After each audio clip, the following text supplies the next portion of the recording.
पुण्यात्माओं, पहले तो हमने जैसे कोई आम का बीज बीजा है, आम के बीज का भी अंकुर होगा। उधर से किसी ने कीकर का बीज बो रखा, वो भी फल, उसका भी अंकुर होगा और धीरे धीरे वो भी बड़ा होगा, उसमें भी कुछ ना कुछ दिखाई देगा, पत्ते डाली, और आम वाले भी ऐसे चलेगा। लेकिन जिसने केवल बबूल ही देखा है, आम देखा ही नहीं, तो बबूल के सब लक्षण बता रहा है। अब जिसको जानकार है कि ये लक्षण तो आम के है ही नहीं, ये तो बबूल के हैं, फिर उनको मिला के देख लो। तो जिन महापुरुषों ने मंत्र, ये मंत्र बीज है, जिन्होंने ये सत साधना सतनाम और सारनाम की है, उससे जो उपलब्धि होनी वो तो सतलोक होना है। और जो इन्होंने नाम जाप किए वो काल के हैं, काल के ही लोक में इनको रहना है और यहीं पर है ये। और इनका जो दादा गुरु यानी सबसे प्रमुख वो भूत बना हुआ बुक्की में बोला तो ये गीत जाएंगे इन 5 नाम जपने वाले, अंडरस्टूड है। अब पुण्यात्मा, आज का जो प्रसंग था सत्संग का, कि शास्त्र विधि को त्याग कर जो मनमाना आचरण करते हैं उनको न तो कोई सुख हो, न उनके कोई सिद्धि प्राप्ति हो, न उनकी गति हो, यूजलेस। तो शास्त्र विधि अनुसार कौन से मंत्र हैं? पहले तो आपको जो प्रथम मंत्र दिया जाता है वो 7 नाम का है। पुण्यात्माओं, हमारे चारों वेद, पवित्र गीता, ये गॉड गिवन स्पिरिचुअल नॉलेज है, प्रभु दत्त है। और जो हमारे पुराण हैं ये ब्रह्मा जी, विष्णु जी और अन्य ऋषियों के अनुभव और ब्रह्मा जी से प्राप्त ज्ञान को मिश्रण करके इन्होंने अपना अनुभव लिखा है। परमात्मा की जानकारी और वे ऑफ वर्शिप जो वेदों और गीता में है वो फाइनल है, उससे अतिरिक्त हमने कोई मंत्र जाप नहीं करना चाहिए। हमारे सदग्रंथ बताते हैं कि ओम तत्सत इति निर्देश है,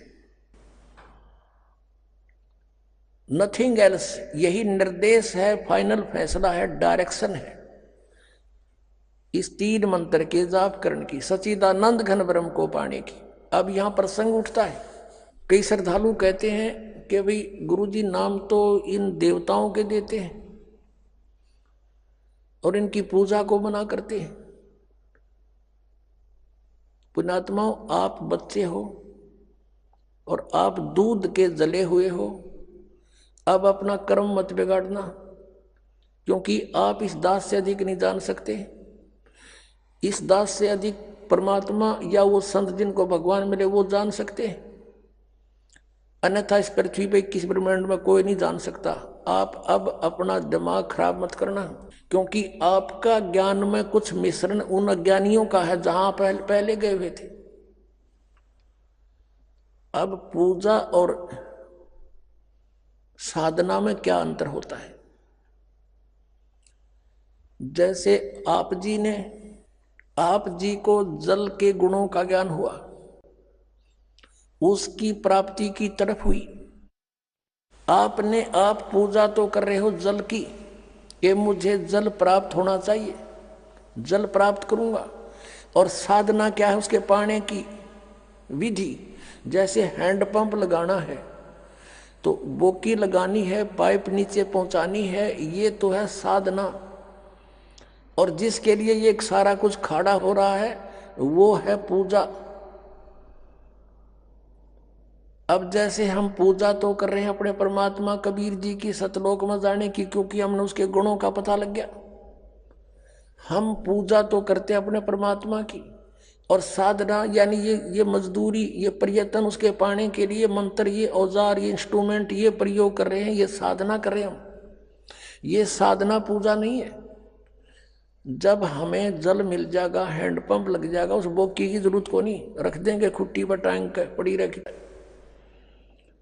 तो इस प्रकार हम जो पूजा और साधना में अंतर है, हम पूजा करते हैं अपने कबीर परमेश्वर के पाने की, और साधना ये सारी करनी पड़ेगी, ये सभी इंस्ट्रूमेंट प्रयोग करने पड़ेंगे उस जल तक पहुंचने के लिए। अब जैसे कोई सह परिवार है, ज्वाइंट फैमिली है, उसमें एक पति भरता बेटी अपने पति के साथ रह रही है, जेठ भी है, देवर भी, देवरानी भी, जेठानी, ननद और सास ससुर भी है। अब अच्छी लड़की जो होती है वो सबका यथोचित आदर करती है, सबसे प्यार से बोलती है, जेठ से, जेठानी से, भाई, देवर, देवरानी से, आने वाले अतिथि से। ऐसा लगता है जैसे ये सबको अपना ही मान रही है, लेकिन वो पूजा अपने पति की कर रही है। जैसे एक सत्कार होता है और एक पूजा होती है। सत्कार यानी आदर होता है और एक पूजा होती है। सत्कार तो वो पति भरता सबका करती है, लेकिन पूजा अपने पति की करती है। और जिस समय वो अलग होते हैं, भिन्न होते हैं, अलग अलग होते हैं, तो अपने सभी वस्तु जो उसके हिस्से में आते हैं, एक चम्मच भी ना छोड़, जेठ और जेठानी के चाहे कितनी मीठी बोलना थी, कितना प्यार से रहती थी, और सब कुछ उठाकर अपने पति के साथ अपने कमरे में रख लेगी, क्योंकि वो अंतर से पूजा उसकी कर रही थी। उनसे मिलाप रखना अनिवार्य था, नहीं तो कलह मच जाए। तो हमारा एक ज्वाइंट फैमिली है, ब्रह्मा विष्णु महेश यहाँ के मुखिया हैं, इन तीन लोग के कुछ ये प्रधान बना रखे, एक विभाग के मंत्री हैं। और जो भी हमने लाभ लेना, जैसे कोई प्रधानमंत्री का व्यक्ति और स्टेट हरियाणा में रह रहा है, तो उसने जिस चीज की आवश्यकता होगी यहाँ के डिप्टी कमिश्नर से या मंत्री से बोलेगा, और वो तुरंत उपलब्ध करा देंगे, क्योंकि उनको मालूम है कि किस समर्थ से संबंध है इसका। ऐसे ही आप जी इस काल के लोक में रहोगे, आपको सुविधाएं तो यही देंगे। ये तो जब तक आप उस परमात्मा की शरण में नहीं हो, तो आपको वर्क डन ही देंगे, आपकी किस्मत देंगे। और जब समर्थ से संबंधित होगे, जो मांगोगे वो दे देंगे ये। लेकिन कितना देंगे? परमात्मा के आदेश से, यानी आपके शुभ संस्कार बनेंगे, उन संस्कार के आधार से आपको फिर ये वो धन देंगे यही। जैसे आप जी ने उल्टा लटका हुआ संसार रूपी पेड़ के विषय में जाना, और जैसे हम कोई आम का पौधा जमीन में बोएंगे तो जड़ की तरफ से जमीन में दबाया जाता है, एक गड्ढा बना के। तो पूजा करेंगे जड़ की, हम टहनियों की पूजा नहीं कर रहे, लेकिन फल लगेंगे टहनियों के। तो यदि हम पूर्ण परमात्मा की सत साधना करेंगे तो इन ब्रह्मा विष्णु महेश रूपी शाखाओं का फल लगेंगे, और ये फिर फल हमने बिना मांगे देंगे, क्योंकि हमारा जो मूल, हमारी साधना शास्त्र अनुकूल है। हम पूजा मूल की कर रहे हैं। यदि हमने उल्टा यू पौधा गाड़ दिया, उसकी शाखाएं लगा दी जमीन में और जड़ कर दी ऊपर ने, और फिर उन शाखाओं की सिंचाई हम शुरू कर देंगे, तो पौधा सूख जाएगा। तो वो शास्त्र विरुद्ध साधना है, शास्त्र अनुकूल साधना है। जैसे हम मूल परमात्मा सतपुरुष को इष्ट रूप में पूजेंगे, और उसके पूजने के लिए जो भी मटेरियल, जैसे पूजा में खाद पानी जो कुछ भी है, ये सारे मंत्र जाप करने पड़ेंगे हमें, लेकिन हमारा इष्ट रूप में कबीर जी रहेगा। तो उसके आधार से सत साधना से जो शुभ संस्कार बनेंगे, तो जब तक आप यहाँ हो, यहाँ की संसारिक सुविधाएं आपको ब्रह्मा विष्णु महेश की ओर से ही प्राप्त होंगी। उन टहनियों के शाखाओं का फल लगेंगे। इसलिए ये हमसे दूर नहीं हो सकते, हम इनसे दूर नहीं हो सकते, हम इनका अनादर नहीं कर सकते, क्योंकि फिर हम संत नहीं, लेकिन हम इनको पूज नहीं सकते। जैसे पति भर्ता का उदाहरण आपको दे दिया, वो पूजा जो अपने पति के प्रति समर्पित है वो किसी के प्रति नहीं हो सकती, और वो उसके दुश्मन भी नहीं है। अंडरस्टूड है। और जब हम यहाँ से चलेंगे, हमारे इनसे कोई लिंक नहीं होगा। अपने पति के साथ, अपने परमपिता के साथ हम सहर्ष सतलोक चले जाएंगे। ये तरीका उस परमात्मा के पाने का, नथिंग एल्स। बोलो सतगुरुदेव सत साहेब। परमपिता परमात्मा पूर्ण ब्रह्म, सारी सृष्टि के रचनहार कुल मालिक कबीर परमेश्वर जी, ये हम सब आत्माओं के उत्पत्ति करता है, ये हमारे पिता हैं।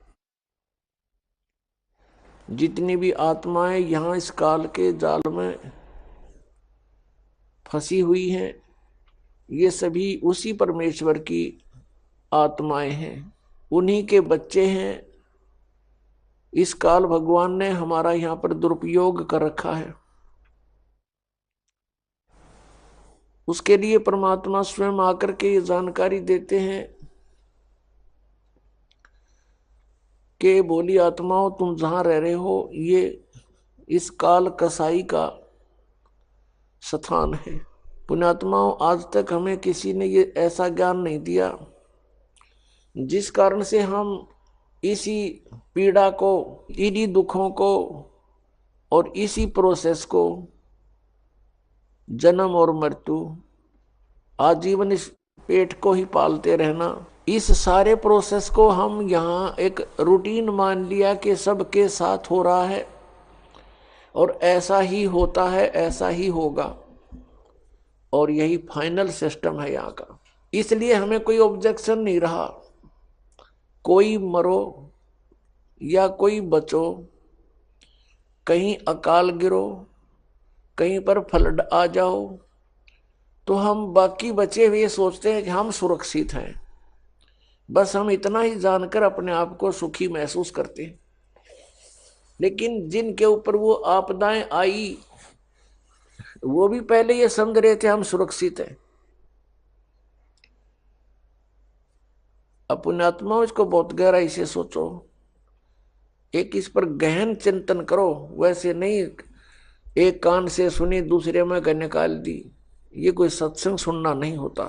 श्रीमद् भगवत गीता अध्याय नंबर 11 के श्लोक नंबर 32 में ये गीता ज्ञानदाता श्री कृष्ण जी में प्रवेश करके बोल रहा है, और वो कह रहा है कि मैं काल हूं, मैं सबको खाऊंगा, सबका नाश करूंगा। भगवान नाश करता है कभी? और जो नाश करता हो भगवान नहीं हो सकता, परमात्मा नहीं है, अच्छी आत्मा नहीं है। और यहां सब कुछ हो रहा है तो ये जिसके अंतर्गत हम रह रहे हैं ये परमात्मा नहीं है, श्रेष्ठ आत्मा, अच्छी आत्मा नहीं है। परम माने श्रेष्ठ, अच्छी। अब फिर प्रश्न उठता है कि फिर परमात्मा कौन है? परमात्मा कबीर साहब हैं, सत्य पुरुष। सत्य पुरुष उनकी उपाधि है, नाम उनका कबीर देव, कबीर साहब, कबीरन, खबीरन, खबीरा, जैसे हम अपनी लैंग्वेज में बोलते हैं। जैसे पलवल को परवर बोलते हैं, पलवल के वहाँ आसपास के क्षेत्र के रहने वाले ग्रामीण पलवल शहर को परवर बोलते हैं। अगर वो परवर कहते तो भी उनका उद्देश्य पलवल की तरफ संकेत है, उनका उद्देश्य पलवल को समझाना है। तो ऐसे ही कबीरन, खबीरन, खबीरा, कबीरा, ये कुरान शरीफ में लिखा है। ये भाषा भिन्न होने से संकेत कबीर साहब की तरफ ही है। जैसे वेदों में कबीर देव, कबीर,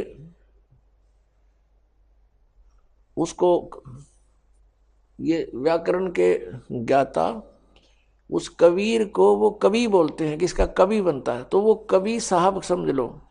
हम उसे कबीर देव, जैसे कबीर देव तो लिखना ही पड़ेगा, तो हम कबीर को वह बोलते हैं, तो कबीर साहब कहने लगे। देव माने साहब कहो, परमात्मा कहो, भगवान कहो, अल्लाह कहो।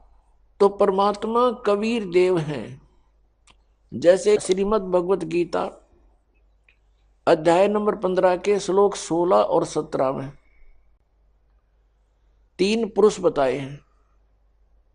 एक सर पुरुष, अक्षर पुरुष, और तीसरा परम अक्षर पुरुष। सर पुरुष कहो चाहे सर ब्रह्म कहो, अक्षर पुरुष कहो चाहे अक्षर ब्रह्म कहो, परम अक्षर पुरुष कहो चाहे परम अक्षर ब्रह्म कहो। गीता जी अध्याय नंबर 8 के श्लोक नंबर 1 में अर्जुन ने पूछा कि भगवान आपने साथ में अध्याय के 29वें श्लोक में जिस तत्ब्रह्म के विषय में जानकारी दी है वो किम तत्ब्रह्म? उसका उत्तर गीता ज्ञानदाता ने 8वें अध्याय के 3 श्लोक में दिया कि वो परम अक्षर ब्रह्म है।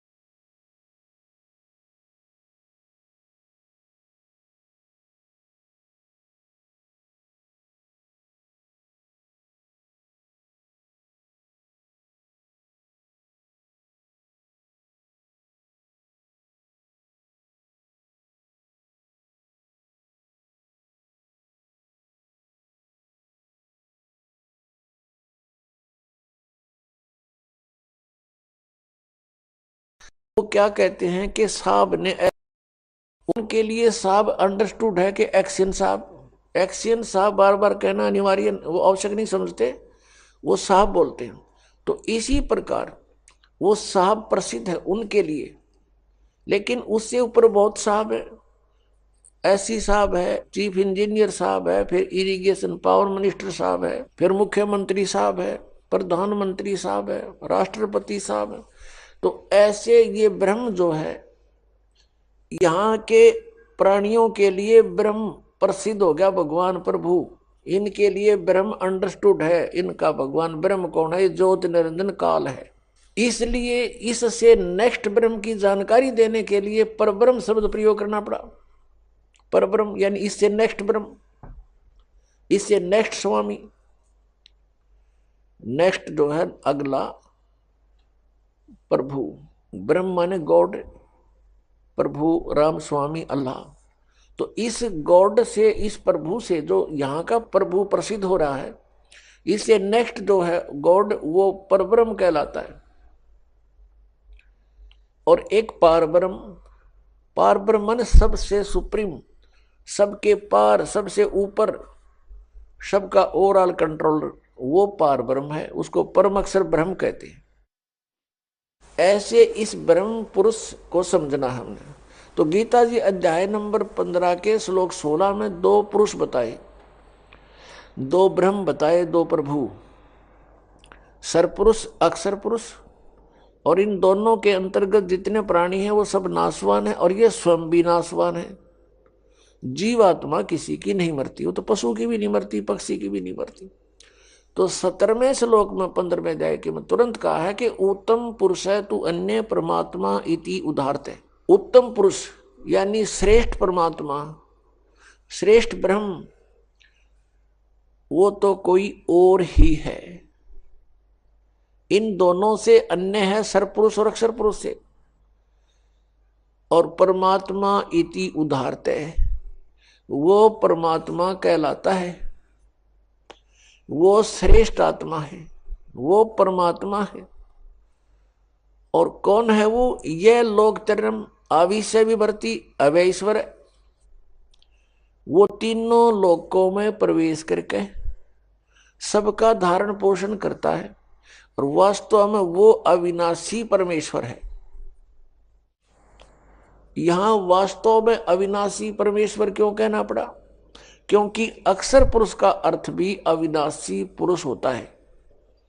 शर माने नाशवान, अक्षर माने जिसका नाश ना हो। लेकिन इस अक्षर पुरुष ये प्रसिद्ध है। जैसे किसी ने अपने लड़के का नाम कप्तान रख रखा है, अब कप्तान नाम रख लेने से कोई वो कैप्टन थोड़ा बन गया। तो ऐसा ही समझो, तो ये अक्षर पुरुष इसका नाम है क्योंकि ये थोड़ा चिरस्थायी है, इसलिए इस अक्षर पुरुष कहने लगे। अब यहां ये भी डिफाइन करना पड़ेगा कि अक्षर पुरुष कितना अक्षर पुरुष है। अब यहां सभी प्रभुओं की आयु का विवरण देते हैं। जैसे एक 4 युग की चतुर्युगी होती है, सतयुग, त्रेता, द्वापर, कलयुग। और ऐसे 1000 चतुर्युग का दिन, 1000 चतुर्युग की रात्रि, ये ब्रह्मा जी का दिन हुआ। यानी इतनी रात्रि इतना इतना। और ऐसे 30 दिन रात का 1 महीना हो गया, 12 महीने का 1 वर्ष हुआ। और 100 वर्ष की आयु है ब्रह्मा जी की, रजगुण श्री ब्रह्मा जी की। इससे 7 गुना अधिक है विष्णु जी सतगुण की, और श्री विष्णु जी से 7 गुना है तमोगुण शंकर भगवान की। और ऐसे जब 70,000 बार ये त्रिलोक की शिव, तमोगुण शिव की मृत्यु हो जाती है, तब एक ब्रह्मांड का विनाश होता है। उसमें यह सरपुरुष महाशिव रूप में रहता है ब्रह्मलोक में, ऊपर, सबसे ऊपर। तब इसकी भी मृत्यु होती है, दुर्गा की भी इसके साथ मृत्यु होती है। ब्रह्मांड में आग लग जाती है, पूरे ब्रह्मांड में आग लग जाती है। ब्रह्मा विष्णु महेश राम सभी जीव तरफ तरफ कर मर जाते हैं, शरीर छोड़ जाते हैं। और साथ में दुर्गा और ये काल भी मरता है, ब्रह्म सरपुरुष। इसके बाद क्या होता है कि सभी प्राणी ऑटोमेटिकली परमात्मा के विधान अनुसार दूसरे ब्रह्मांड में चले जाते हैं। 21 ब्रह्मांड है इस काल भगवान के, ब्रह्म के, सरपुरुष के, सरब्रह्म के, ज्योति निरंजन के। तो उसमें जाकर के परमात्मा ने विधान बनाया है कि इन दोनों का जन्म, दुर्गा और काल का जन्म अपने आप ऑटोमेटिक, जैसे गेहूं में ये कीड़े हो जाते हैं, सुरसी अपने आप बढ़ जाती है उस, तो इन दोनों का तो ऑटोमेटिक परमात्मा विधान अनुसार युवा रूप में प्रकट हो जाते हैं। फिर ये अपने कुछ वचन से, कुछ अपने क्रियाओं से, अपना स्त्री पुरुष संबंध से ये 3 पुत्र उत्पन्न करते हैं। ब्रह्मा जी को रजगुण कर देते हैं प्रथम पुत्र को, द्वितीय को सतगुण युक्त, तीसरे को तमोगुण युक्त, और फिर अपने नए सिरे से उस ब्रह्मांड में सृष्टि स्थापित करते हैं। तो जो एक ब्रह्मांड का विनाश हुआ और 70,000 बार इस तमोगुण शिव की मृत्यु होगी, तो युग काल मरा, काल की मृत्यु हुई एक ब्रह्मांड में, जो एक युग हो गया किसका, अक्षर पुरुष का। इतना समय का एक युग हो गया अक्षर पुरुष का। और ऐसे 1000 युग का दिन, ऐसे बने हुए युग का 1000 युग का दिन, इतनी ही रात्रि, और 30 दिन रात का महीना, और 12 महीने का 1 वर्ष, और 100 वर्ष की आयु है अक्षर पुरुष की।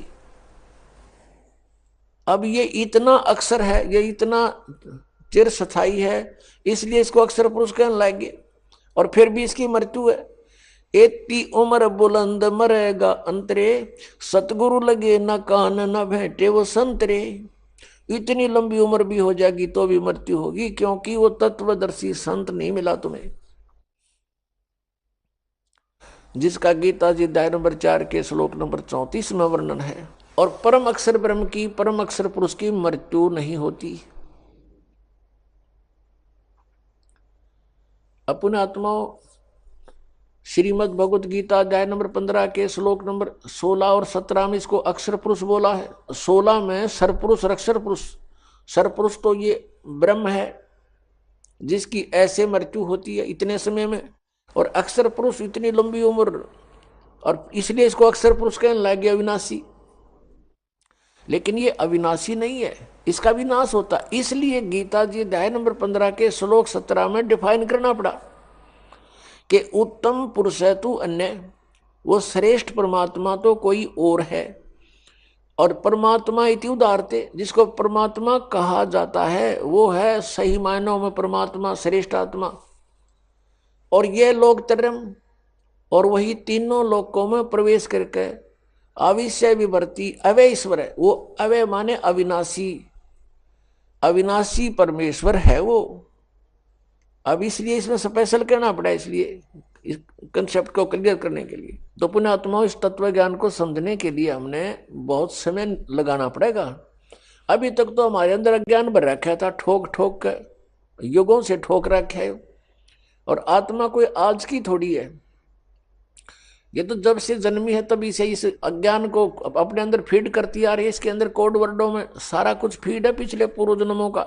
अब जैसे, अब तो इस बात को समझना बहुत आसान हो गया आध्यात्मिक ज्ञान को। जैसे एक चिप होती है मोबाइल में,